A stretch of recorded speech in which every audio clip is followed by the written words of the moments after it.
Hola, buen día. Esta es la segunda charla que voy a compartir con ustedes. Soy la doctora Karen Stacy Martínez Serrano. Soy médico radiólogo, pues con alta especialidad en radiología pediátrica. Y nuevamente quiero agradecer al comité organizador por su amable invitación. El tema que voy a presentar en este segundo momento es la hipertensión portal en pediatría. Pues bueno, entonces para hablar de hipertensión portal creo que es indispensable que hagamos primero un recuento anatómico venoso. Recordemos que la vena porta es la estructura vascular que transporta la sangre del tracto gastrointestinal, la vesícula, el páncreas, el vaso y pues se dirigen hacia el hígado. Recordemos que la vena porta da aproximadamente el 75% del flujo sanguíneo y el resto de la vascularidad corresponde a la arteria hepática. La formación de la porta está dada por la confluencia entre la vena mesentérica superior y la vena esplénica, y bueno, también parcialmente la vena mesentérica inferior. La imagen del lado derecho se las traigo a colación porque me gustaría que recordáramos que la mesentérica superior pues le va a dar vascularidad a parte del intestino y la mesentérica inferior al resto, lo que corresponde al colon descendente y parte de lo que va a ser el recto. Y pues bueno, la esplénica tiene una relación directa con las gástricas, gástrica izquierda y derecha. Y bueno, todo este sistema se va a ver afectado en determinado momento cuando hay una interrupción o una resistencia al flujo sanguíneo que se dirige hacia el hígado. Respecto a la anatomía arterial, bueno, solamente me gustaría recordar que la arteria hepática nace del tronco celíaco, que pues el tronco celíaco sabemos que se origina de la aorta. Este tronco celíaco va a dar tres ramas: la arteria hepática común, la arteria esplénica y la gástrica izquierda. La arteria hepática común se va a dividir o va a dar ramas para la arteria gastroduodenal y después de ahí se convierte en arteria hepática propia, y la arteria hepática propia se va a dividir en dos, en la rama derecha y en la rama izquierda ya intrahepática. Bien, es indispensable que hablemos sobre la técnica de ultrasonido en pediatría. Pues inicialmente me gustaría comentarles que se recomienda en niños mayores de 5 años, porque este grupo de pacientes ya pueden colaborar en la respiración, ya pueden seguir un poco mejor las indicaciones.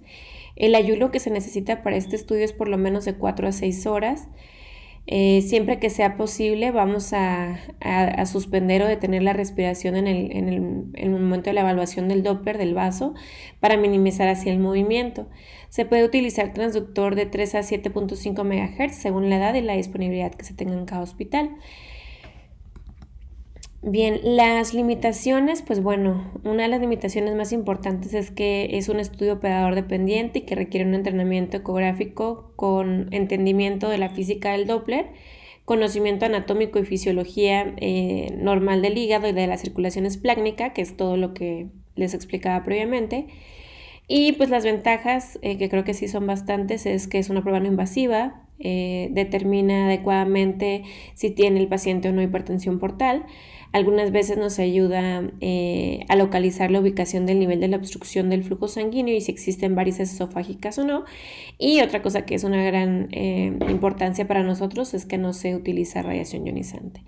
Recordemos que el método de elección en pediatría para la evaluación de sospecha de hipertensión portal es el ultrasonido.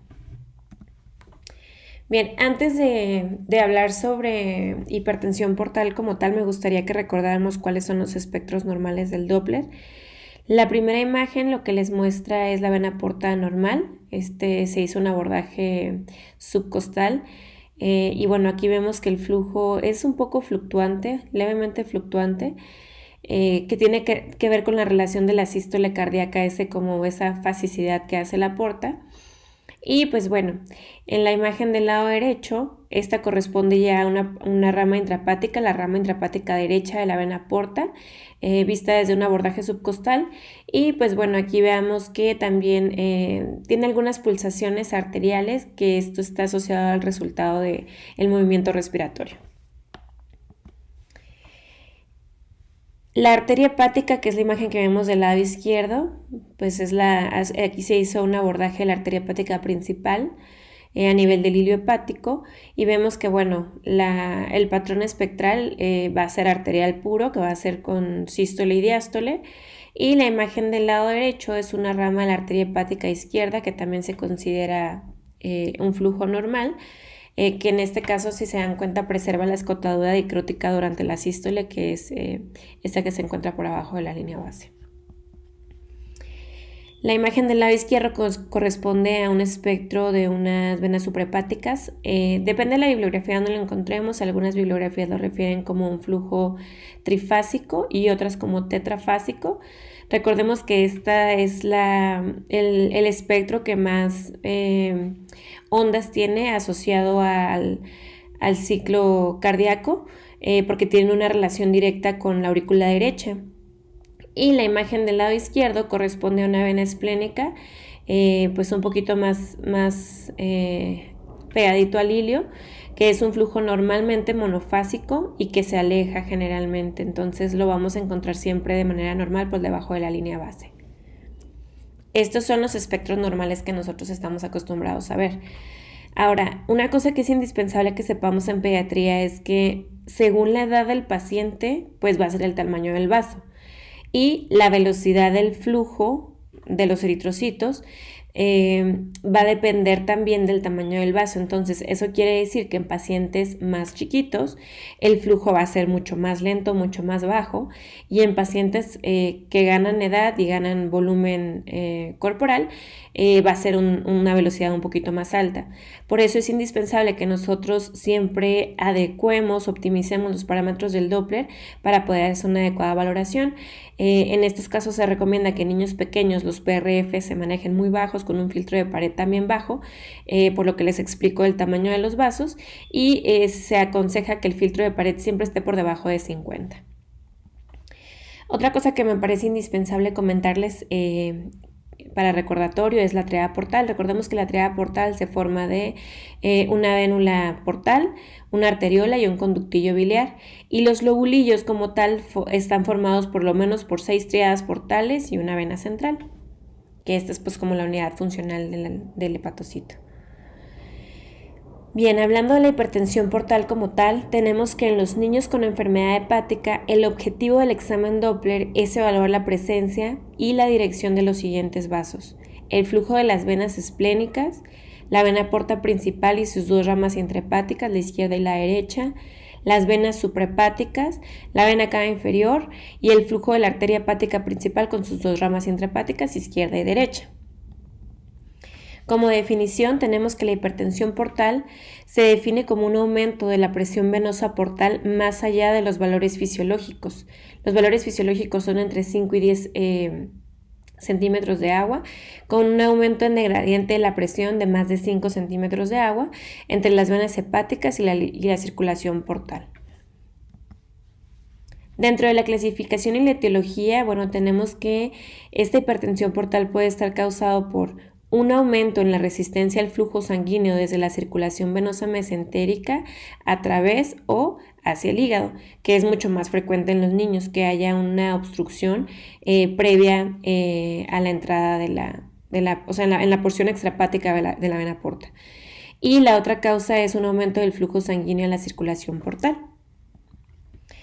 Bien, el aumento de la resistencia es consecuencia generalmente de una obstrucción en el sistema portal, y dependiendo del sitio de esta obstrucción podemos dividir todas las causas de hipertensión portal en 3 categorías principales. La primera es hipertensión portal prehepática, la segunda es intrahepática y la tercera es poshepática. La hipertensión portal prehepática, también conocida como obstrucción de la vena porta extrahepática, esas son sus siglas en inglés. A diferencia de la edad adulta, esta representa el tipo más frecuente de hipertensión portal en niños. Se maneja alrededor del 60-75% de hipertensión portal asociada es esta causa. Y generalmente va a ser justamente en la porción extrahepática de la vena porta antes de su llegada a la bifurcación de sus dos ramas principales. Entonces, la obstrucción de la vena porta puede ser causada generalmente por una trombosis de la vena porta. Una de las causas principales es por trauma y el trauma se asocia muchísimo al cateterismo venoso umbilical.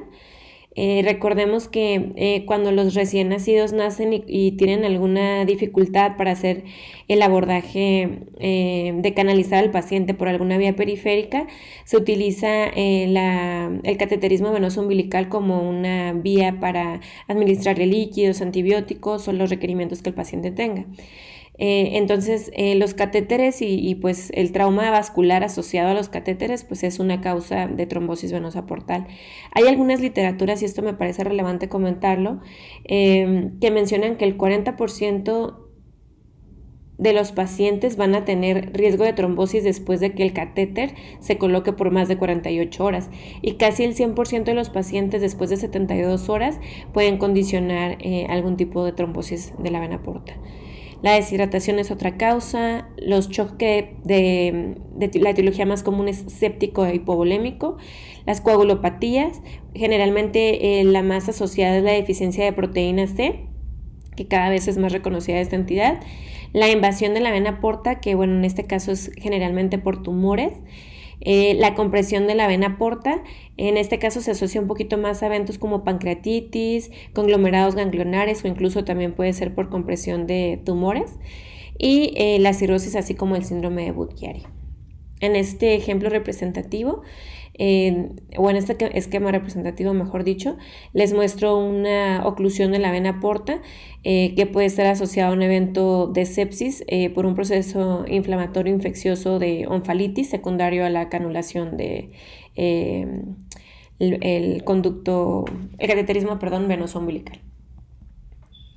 Otra de las causas de la vena de la obstrucción de la vena porta extrahepática puede ser pues únicamente porque el paciente nace con una estenosis o atresia congénita de la vena porta, y otra causa puede ser la estenosis fibrótica postnatal. Este esquema representativo solamente muestra una disminución significativa en el calibre. Como les mencionaba, debe de ser previo a la bifurcación de la vena porta intrahepática derecha e izquierda. Entonces, bueno, esto es algo de tipo congénito. La estenosis fibrótica postnatal, esta generalmente se da por una extensión anómala del proceso de obliteración de la vena umbilical que se continúa hasta la unión con la vena porta, entonces pues estenosa de manera anormal. Y la otra causa puede ser una estenosis anormal de la obliteración del conducto venoso de Arancio, que también se extiende hacia la vena porta y pues disminuye su calibre, ¿no? Todas estas causas pues van a disminuir por lo tanto el flujo intrahepático y van a aumentar la resistencia al paso de la sangre. Bien, la oclusión del tronco principal de la vena porta puede conducir a la recanalización de la vena y su transformación en una serie de venas colaterales más pequeñas que van a tratar de asumir la apariencia de un cavernoma venoso. Esta red de pequeñas colaterales van a suministrar o van a tratar de suministrar al hígado una pequeña cantidad de sangre mesentérica y mantener permeable la circulación portal intrahepática, aunque ésta sea hipoplásica. Existen tres cosas que pueden pasar como repermeabilización en pacientes pediátricos. La primera, que es la menos común, es que la estenosis o la obstrucción que haya de la vena porta se dé justo antes de la bifurcación, lejos de la confluencia entre la mesentérica superior y la esplénica. Aquí lo que se va a formar pues es una serie de vasos anormales justamente en el ilio, tratando de compensar este flujo. Lo más común que puede llegar a pasar es que esta oclusión o esta estenosis sea de una longitud amplia o una longitud larga. Entonces justamente esta se va a dar en la confluencia entre la mesentérica y la esplénica. Esta es un poquito más larga la obliteración o la obstrucción, y generalmente en este caso va a salir un vaso, por ejemplo en este caso que nos muestran, de la esplénica para tratar de reperfundir toda la porción del lóbulo hepático derecho, tratando de saltar esta zona de estenosis que presenta la vena porta en su tronco principal. Y la segunda más común sería que esta oclusión se extienda hacia la mesentérica superior y hacia la vena esplénica, y en este caso, como la vena mesentérica superior es la de mayor calibre, esta es la que va a sacar las estructuras vasculares accesorias que van a dar la repermeabilización del lóbulo del lado derecho. Este es un ejemplo de una transformación cavernomatosa de la vena porta. Este fue un niño que se le sometió a un cateterismo de la vena umbilical cuando fue más chiquito. Y vemos en las primeras dos imágenes, la primera imagen corresponde al hígado. Vean cómo en su ilio no se observa la vena porta única que tiene un buen calibre y que se ve adecuadamente de adecuada situación. Sin embargo, se ven múltiples vasos a nivel iliar, que en la modalidad de Doppler muestran de alguna forma un flujo adecuado, que es hepatopeto, y se está dirigiendo este flujo, aunque lento, se está dirigiendo hacia el hígado. La flecha que nos muestran por abajo de la muestra del Doppler corresponde a la arteria hepática. Recordemos que la arteria hepática en pacientes pediátricos va a depender de la edad, pero en pacientes pediátricos muchas veces nosotros no la vemos, ¿no? En escala de Gris, y en el modo Doppler pues toca por anatomía ubicarla. Sin embargo, muchas veces no es posible verla. Cuando vemos un aumento del tamaño de la arteria hepática en escala de Gris o incluso en el modo Doppler, es un dato pues directo de que está habiendo un aumento de los requerimientos del flujo por parte de la arteria hepática, tratando de sustituir el flujo que ya no está aportando la vena porta. La imagen inferior del mismo paciente corresponde al vaso en escala de Gris. Vemos que a nivel iliar se ven múltiples vasos tortuosos, irregulares, sin trayectos conservados, que en la modalidad de Doppler Color vemos que tienen pues un flujo alterado también, y en el Doppler espectral vemos que hay un patrón espectral muy irregular, y de mayor velocidad que la vena porta.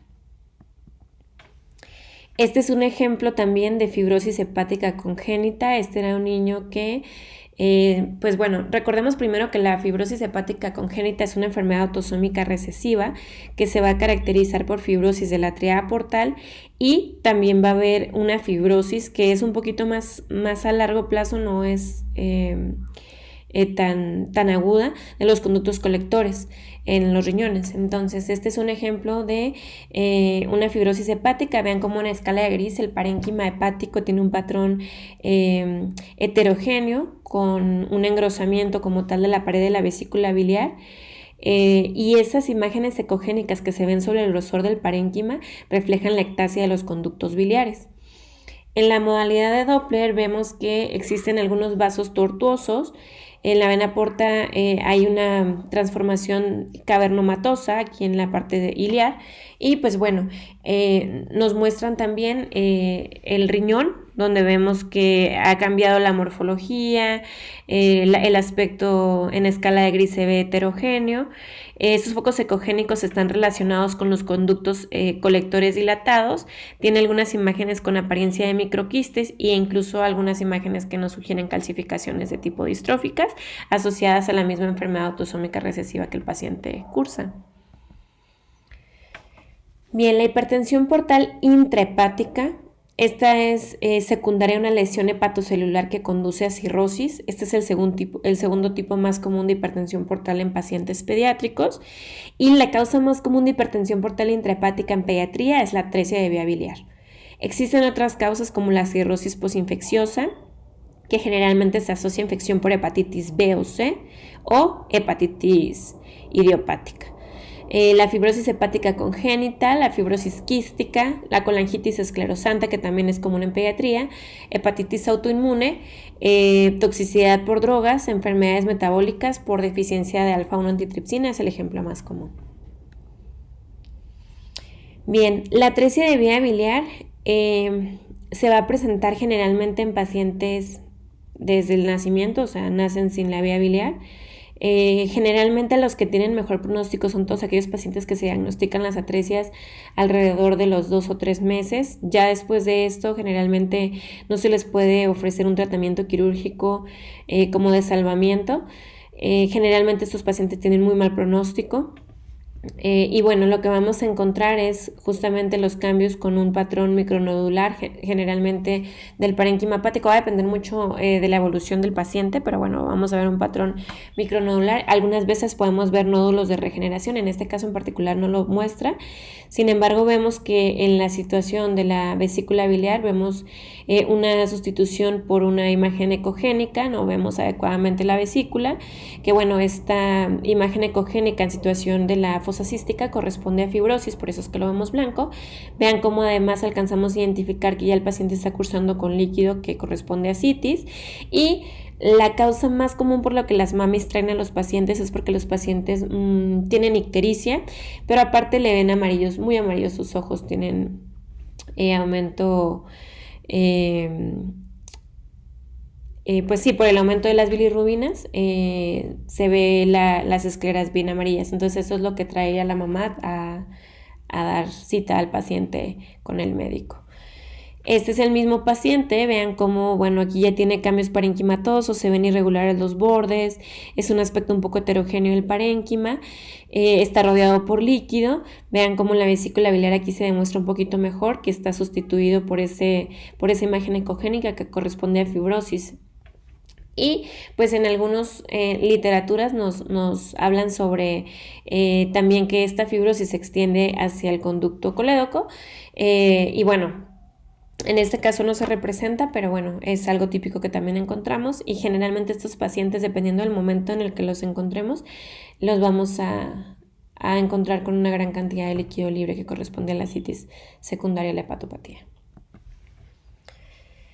Bien, la hipertensión portal posthepática, esta es causada por la trombosis de las venas grandes y pequeñas que drenan la sangre del hígado hacia la vena cava inferior, que estas pues son las suprahepáticas, o la vena cava inferior también se puede trombosar. A esto se le conoce como el síndrome de Budd-Chiari, y pues en niños es relativamente raro.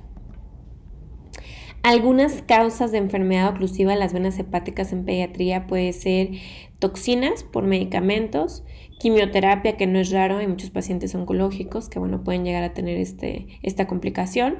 El trasplante de médula ósea también puede ser una causa de trombosis, el lupus en pacientes adolescentes y más comúnmente en niñas, los anticonceptivos orales y anomalías de la coagulación. Este es un ejemplo de un paciente, en la primera imagen mostramos el hígado con un aumento de tamaño significativo que está rodeado parcialmente por líquido de ascitis. Aparentemente no tiene un patrón tan heterogéneo el parénquima. Sin embargo, vean cómo en la modalidad de Doppler, cuando ponemos la caja del Doppler, pues no hay ningún vaso que esté saturando de manera normal. Y vemos que en el interior de la vena hepática está una imagen ecogénica que corresponde probablemente a un coágulo ecogénico en el interior del vaso. Ya una vez hacen una imagen longitudinal de la vena cava inferior, donde vemos que bueno, hay una falta de flujo tanto intrahepático como pues parcialmente la vena cava inferior, que nos sugiere una trombosis, y ante la duda, como no era muy clara el ultrasonido, se decidió hacer una resonancia magnética donde se alcanza a identificar el trombo en la confluencia venosa hepática, pues que sí es mucho más sensible al flujo, y ya pues se probó que sí estaba trombosada la confluencia venosa. Bien, una cosa que es indispensable que nosotros también tomemos en cuenta en contexto de un paciente con hipertensión portal es que determinemos cuáles son las principales áreas donde ocurren las derivaciones anormales entre el sistema venoso sistémico y portal. Entonces, la primera y la más común, la que siempre intencionadamente hacemos una búsqueda, es la gastroesofágica. Aquí lo que va a pasar es pues un reflujo de sangre de la vena gástrica izquierda y de las venas gástricas cortas a las venas esofágicas, y de ahí a las venas ácidos y hemiácidos en el tórax. Entonces esta es la vía que va a condicionar dilatación de las venas esofágicas, que puede condicionar las varices, y estas son las que pues a la larga pueden causar hemorragias de tubo digestivo alto. El otro La otra área es el plexo hemorroidal. Esta viene pues de las venas hemorroidales superiores, que también van a afectar a las venas hemorroidales medias e inferiores. Recordemos que esto se va a dar por un reflujo de sangre que no permite el paso de la mesentérica inferior hacia la esplénica. Entonces existe un retorno de la sangre que va a condicionar una dilatación de los vasos hemorroidales. La 3 es la red paraumbilical. Esta va a haber una afección de las venas paraumbilicales y umbilicales a las venas superficiales de la pared abdominal y las venas epigástricas superiores e inferiores, y pues van a dilatarlas, incluso las podemos llegar a ver, depende, ¿no? Porque generalmente los pacientes pequeñitos no tienen suficiente grasa, o sea, no tienen mucha grasa, entonces podemos alcanzar a ver incluso la red colateral en la pared abdominal. La 4 son las venas intestinales, que es la vía espleno-retroperitoneal gonadal, que también está dada por un retorno de sangre a través de la esplénica que se va hacia la mesentérica inferior, y bueno, también va a condicionar dilatación del sistema espleno-retroperitoneal gonadal. Y el último es la dilatación de las venas esplenorrenales, que bueno, por la relación que existe entre las estructuras esplenorrenales, se dilatan una vez que hay un retorno del flujo, porque hay una resistencia al paso de la vena porta. Siempre es indispensable que nosotros tengamos en cuenta estas 5 vías de derivación portosistémica, porque son las vías que se van a dilatar a largo plazo, una vez que ya el flujo de la vena porta no está permitiendo el paso, y bueno, hay un reflujo hacia los vasos mesentérica superior, inferior, esplénica, y bueno, eso es lo que va a condicionar, ¿no? Bien, de manera inicial lo primero que va a pasar es que el hígado se va a conservar su tamaño. Después de esto, a la larga, como no está habiendo un adecuado flujo por la trombosis que existe o por la deficiencia en el flujo de sangre hacia la porción o hacia el hígado como tal, lo que va a pasar es, bueno, va a haber un reflujo de la sangre, van a pasar lo que les expliqué de las vías, y a la larga, bueno, lo que va a condicionar es como tal ya la hemorragia por varices esofágicas, una falla hepática franca que va a disminuir ya como tal el tamaño o el volumen hepático, va a condicionar pues ya los nódulos de regeneración, ese patrón micronodular que le vemos al hígado, la asociación con ascitis que va a ser mucho más significativa, la ictericia, los pacientes ya pueden cursar incluso con dolor abdominal. Es raro en pacientes pediátricos que cursen con encefalopatía asociada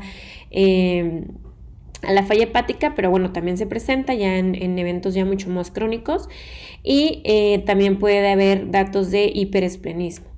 Entonces, pues bueno, no es tan diferente este tipo de evolución a lo que vemos en el paciente adulto, pero bueno, creo que es importante retomarlo.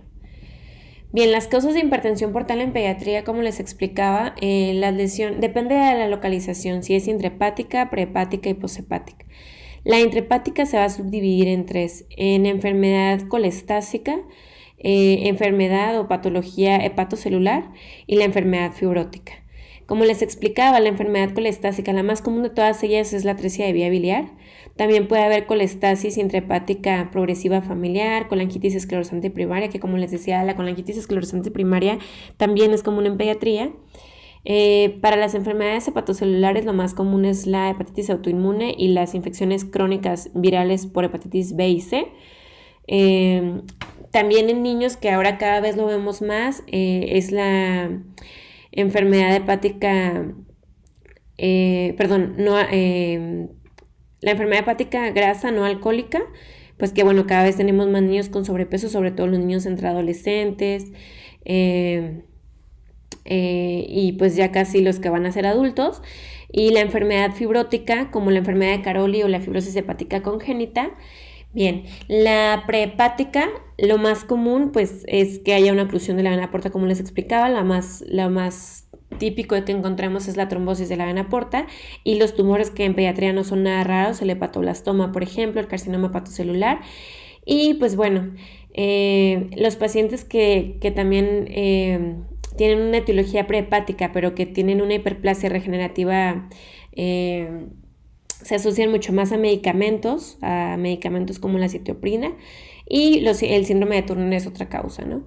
La esclerosis portal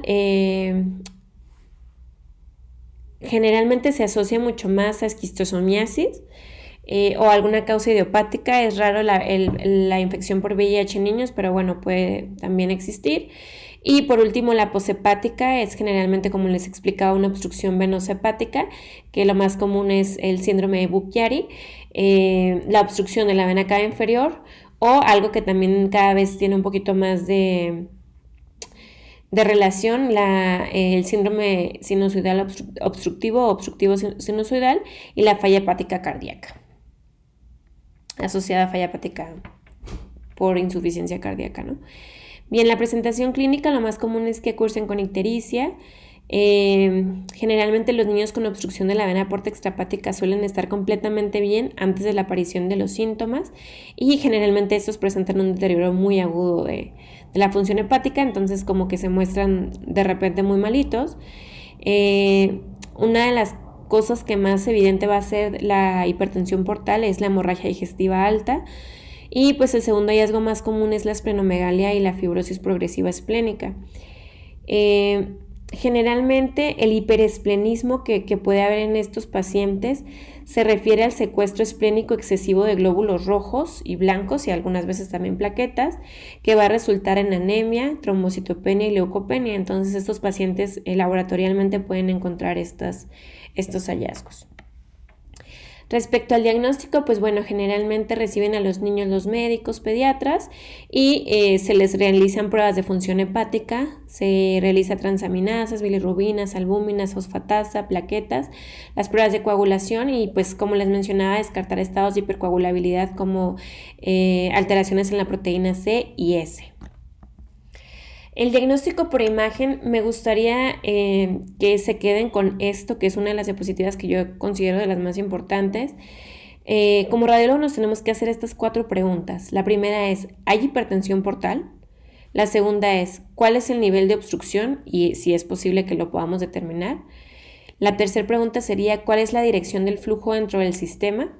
Y la cuarta, si existen colaterales portosistémicas. Siempre nosotros tenemos que tratar no solamente de mostrar el flujo de los vasos portales o de la circulación esplácnica, sino también intencionadamente, una vez que encontremos un dato franco de hipertensión portal, ir a buscar las colaterales portosistémicas que yo les mencionaba. Algunas veces la causa de que el Doppler esté ausente, o sea, que no podamos ver el Doppler, es que digamos, primero que los parámetros no estén bien optimizados, que el ángulo Doppler sea mayor de 60 grados, que la ganancia esté muy baja, que la frecuencia esté muy baja del PRF, el filtro que esté muy alto, lo mejor es que, como les mencionaba al principio, sea por debajo de 50, que el volumen muestra sea muy pequeño, que el flujo de la vena porta disminuya, eso es importante, que el flujo de la vena porta en ayunas puede llegar a disminuir y que no se ha percibido la señal. No por eso quiere decir que es trombosis. Tenemos que, en ese caso se puede recomendar mandar a comer al paciente y reevaluarlo. Y el flujo de la arteria hepática disminuye después de la comida. También hay que contemplar esto porque, bueno, la arteria hepática de por sí en pediatría es difícil que la podamos mostrar. Y bueno, después de que comen disminuye más el flujo. Bien, todo es, una vez que nosotros optimicemos los parámetros y estemos seguros de que estamos haciendo una adecuada valoración del Doppler, pero aún así no tengamos señal al Doppler, lo que traduce esto es que la velocidad del vaso está por abajo de 4 centímetros sobre segundo. Y esto, para fines prácticos, significa que hay o ausencia del flujo por trombosis o estamos en un flujo demasiado lento que se va a convertir en un estado pretrombótico. Entonces, alguno de los hallazgos que podemos encontrar es el flujo venoso portal arterializado. Cuando el flujo normal se reemplaza por picos sistólicos y cambios del Doppler diastólicos altos, a eso se le denomina como tal en la porta el patrón del flujo arterializado, y puede señalar la presencia de una fístula arterioportal.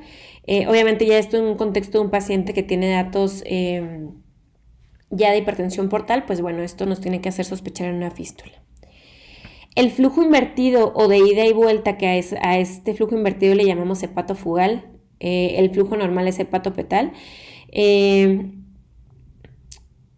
es más confiable, este es el dato más confiable de hipertensión portal. O sea, cuando no vemos un flujo que se dirige hacia el hígado, vemos un flujo que se retorna del hígado, pues eso lo que nos hace pensar es que por alguna causa que debemos tratar de determinar, no está habiendo un adecuado flujo a través de la vena porta hacia el hígado. Y una cosa que me gustaría recalcar mucho es que la insuficiencia cardíaca derecha puede condicionar este flujo de ida y vuelta, de vaivén, el flujo invertido, de la vena porta. Este es un paciente, el paciente que les muestro es un paciente con cardiopatía congénita que se le hizo un procedimiento de Fontan. Y pues vemos en la primera imagen una estructura vascular que es altamente pulsátil, es un flujo venoso hepático, pero bueno, parece que estuviera con un componente arterial. Y la imagen del lado derecho es un flujo venoso portal, que no nos muestran adecuadamente dónde están colocando el volumen muestra, pero bueno. Y esto está dado por la presión de la aurícula derecha que se transmite a través de las venas hepáticas, pasa por los sinusoides hepáticos hacia la vena porta, ¿no? Entonces por eso le vemos ese patrón. Bien, los patrones de Doppler arteriales hepáticos anormales, primero, siempre deberíamos de ver a la arteria hepática con un buen flujo. La ausencia de señal de la arteria hepática nos tiene que sugerir trombosis, un espasmo arterial o un flujo reducido en estados pretrombóticos. Recordemos que la única cosa que disminuye fisiológicamente el flujo es que el paciente haya comido. La vena porta y la arteria hepática actúan en conjunto para nutrir el hígado, entonces cualquier cambio del volumen del flujo en uno va a afectar al otro. Por lo tanto, si la arteria hepática está alterada, probablemente vamos a ver un cambio en el patrón espectral de la vena porta. Y si la vena porta tiene algún cambio, pues la arteria hepática se puede ver afectada. Bien, los datos francos de hipertensión portal venosa van a ser los siguientes: esplenomegalia, formación de colaterales, generalmente vamos a ver como les mostré los ejemplos previos, engrosamiento del epiplón menor. Este me parece un muy buen ejemplo. Vean, en la primera imagen les estoy mostrando, es un paciente de 12 años que se muestra un epiplón normal. Lo vamos a encontrar entre el lóbulo izquierdo del hígado y la aorta, ahí se muestran las flechitas.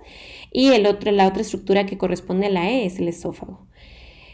Cuando existe un paciente que tiene datos de hipertensión portal y vemos un engrosamiento del epiplón, tenemos que pensar que, bueno, ese es un dato que también nos ayuda a favorecer el diagnóstico de hipertensión portal, el engrosamiento del epiplón. Entonces vean cómo en la otra imagen del lado derecho se muestra significativo un aumento en el espesor del epiplón, con unas estructuras por ahí vasculares un poquito tortuosas, y bueno, este ya era un paciente que estaba con cambios por cirrosis. Bien, otra cosa es los cambios morfológicos de la arquitectura hepática, que son como los que les mostraba anteriormente, un patrón micronodular, incluso nódulos de regeneración intrahepático. Y una cosa que me parece muy importante que ustedes sepan es que en el paciente pediátrico el tamaño de la vena porta, a diferencia del paciente adulto, no es tan importante. La ascitis y los cambios en el Doppler generalmente los encontramos de manera muy crónica cuando ya tenemos una falla hepática bien puesta y el paciente pues ya tiene cambios en laboratoriales muy significativos. Entonces la ascitis y los cambios en el modo del Doppler, específicamente en el tamaño de la vena porta, generalmente se van a dar hacia la cronicidad, ¿no? Entonces lo que sí es que el flujo de la vena porta siempre tiene que ser un parámetro que nosotros evaluemos. Obviamente todos los vasos que les mencionaba, la arteria hepática, las venas esplénicas, la vena cava inferior, las suprahepáticas, todos esos en conjunto nos van dando una suma como de puntos para que nosotros tomemos la decisión de determinar si sí o no tiene hipertensión portal el paciente. Sin embargo, en pediatría, la esplenomegalia, la formación de colaterales, el engrosamiento del epiplón y los cambios morfológicos hepáticos tienen muchísimo más peso a esta evaluación de hipertensión portal. Aquí solamente les quiero mostrar rápidamente la ruta de colaterales que a veces pueden presentar los pacientes. Esta es una ruta colateral paraumbilical. Bueno, vemos en la escala de grises un trayecto vascular bastante tortuoso, que bueno, se dirigía por recanalización de la vena umbilical hacia pues, la pared abdominal, y vean ahí que en la modalidad de Doppler pues se ve el trayecto vascular bastante dilatado, tortuoso, con una vascularidad interna. Y bueno, con el flujo pues vemos que es un flujo espectral de tipo venoso. Recordemos que pues bueno, nosotros estamos obligados a determinar pues por ultrasonido también estas vías de colateralidad que se pueden llegar a presentar, y pues es indispensable que siempre se haga una búsqueda intencionada para que pues nosotros lleguemos a un mejor diagnóstico. Desafortunadamente los pacientes que ya tienen una repermeabilización de estas colaterales tienen un pobre pronóstico, y aquí lo que se les ofrece pues más que otra cosa es pues paliativo, ¿no? Y bueno, esta imagen, la última que les muestro, es una resonancia magnética en coronal en modo fiesta, que muestra pues las varices tortuosas, que son pericolecísticas, y vasos infraumbilicales en el mismo paciente que habían evaluado acá. Es otra de las derivaciones que pueden existir, que es la derivación espleno-renal. Siempre lo vamos a encontrar adyacente al polo renal superior. Vean aquí, pues hay una relación directa entre el vaso y el riñón, y pues se ve muy irregular la vascularidad en el modo del Doppler, y vean cómo se muestra el flujo pues irregular con una velocidad alta. No es para nada el Doppler que esperamos encontrar en la vena esplénica, y bueno, pues ya estamos mostrando aquí que tiene derivación espleno-renal, ¿no? En este pacientito. Y pues bueno, esto es lo que quería compartirles. Espero que haya sido claro. Creo que el tema del Doppler es un tema complejo, es un tema que a veces a algunos nos puede llegar a costar un poco. Lo más importante es que nosotros siempre en pediatría tratemos de optimizar los parámetros, que tengamos en cuenta siempre la anatomía, obviamente la anatomía vascular, y bueno, tener siempre en cuenta que, como les explicaba, o sea, ustedes siempre que hagan una evaluación de un paciente en sospecha de hipertensión portal, consideremos, bueno, hay que determinar cuál es la causa, si la localización es prehepática, intrahepática o posthepática, ¿no? Lo más común en pediatría, como les mencionaba, es la prehepática. Y pues bueno, espero que esta charla haya sido de su agrado y que sea útil para ustedes. Y pues cualquier comentario, estoy a sus órdenes, aquí está mi correo. Y pues muchas gracias.